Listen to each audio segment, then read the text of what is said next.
Hello friends, આજે હું તમારી સાથે શેર કરીશ સિનિયર સિટીઝન ખાઈ શકે તેવી નરમ ભાખરી, જે ખાવામાં ખૂબ જ સરસ લાગે છે અને સાથે સાથે બનાવતા પણ વાર નથી લાગતી. તો થોડી જ વારમાં બની જાય તેવી ભાખરી ચાલો આપણે બનાવીએ. તો નવી રેસીપી શીખવા માટે નીતાબેન કુકિંગ ચેનલને સબસ્ક્રાઈબ કરો અને સાથે બેલ આઇકનને જરૂરથી પ્રેસ કરો નવી રેસીપીના વિડીયો સૌથી પહેલાં જોવા માટે. ભાખરી બનાવવા માટે મેં આ ઘઉંનો જાડો લોટ લીધો છે. કરકરો લોટ હોય છે, જાડો લોટ છે. અડધો કપ મેં ઘઉંનો લોટ લીધો છે અને એમાં થોડુંક આપણે નિમક સ્વાદ પ્રમાણે નિમક એડ કરવાનું છે. જો તમે મોરી ભાખરી ખાતા હો તો નિમક એડ કરવાનું નથી અને ખારી ભાખરી ખાતા હોય તો નિમક એડ કરવાનું છે. અને હવે આપણે એમાં તેલનું માપ જોઈએ તો આ 1 ટીસ્પૂન જેટલું આપણે એમાં તેલ એડ કરશું. જુઓ, માપ સરખાઈ આપણે પરફેક્ટ રાખશું. અડધા કપમાં 1 ટીસ્પૂન જેટલું આપણે મોણ આપશું અને સારી રીતે આપણે આને મિક્સ કરી દઈએ. જુઓ, મોણને આપણે સારી રીતે મિક્સ કરી દીધું છે તેલને લોટમાં. તો હવે આપણે થોડું પાણી એડ કરી અને કઠણ લોટ બાંધવાનો છે. આપણે વણી શકાય ભાખરી એટલો કઠણ લોટ બાંધવાનો છે, રોટલી જેવો લોટ બાંધવાનો નથી આપણે. જુઓ, આપણે આવો કઠણ લોટ બાંધવાનો છે. જુઓ, તમે જોઈ શકો છો આવો કઠણ, આટલો કઠણ હોય છે.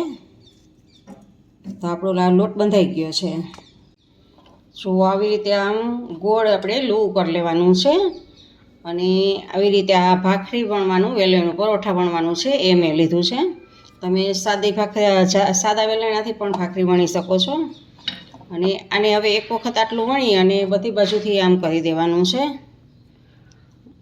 જો આવી રીતે આમ. અને હવે પછી પાછું આપણે વણશું.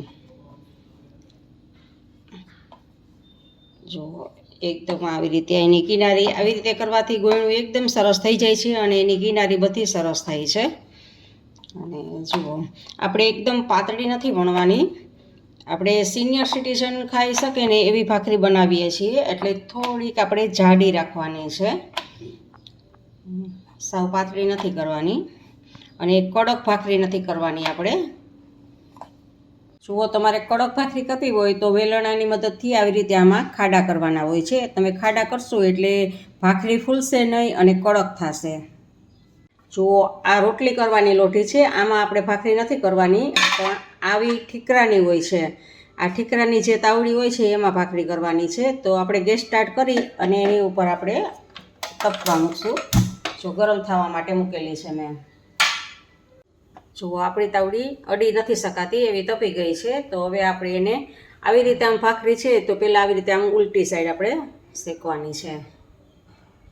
જુઓ, આપણે આમ ચીપિયાની મદદથી આમ ચેક કરી લેવાનું છે ભાખરીને કે હવે પલટાવવાની છે. જો આવી થઈ ગઈ હોય એટલે આવી રીતે આમ પલટાવી લેવાની છે.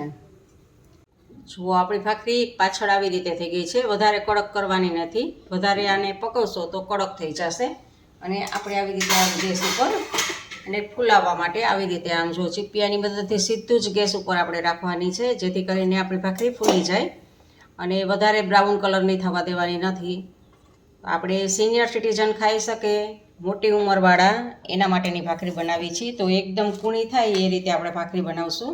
આપણી આ ભાખરી બની ગઈ છે અને હવે એમાં આપણે ઘી લગાવશું. ઘી લગાવવા માટે આપણે આમ ચપ્પુની મદદથી આવી રીતે આમ પૂરી બધી જ બાજુ આવી રીતે આમ કરી લેશું, જેથી કરીને આ ઉપરનું બળ સહેલાઈથી ખુલી જાય. અને હવે અંદર આપણે ઘી લગાવશું. ઘી તમારે ભરપૂર લગાડવાનું છે, જેથી કરીને તમારી ભાખરી સરસ લાગે, મીઠી લાગે. તમે ચા સાથે ના ખાવી હોય, ખાલી એમને ખાવી હોય ગરમ ગરમ ભાખરી, તો આવી રીતે ઘી, સારું એવું ઘી લગાવીને ખાશો તો એમને પણ તમને ભાખરી ભાવશે. તો જુઓ, આપણી ભાખરી તૈયાર છે. એકદમ સરસ કૂણી, સિનિયર સિટીઝન ખાઈ શકે છે એવી. જુઓ, તમને મારી રેસીપી કેવી લાગી તે કમેન્ટ બોક્સમાં કમેન્ટ કરીને મને જરૂરથી જણાવજો.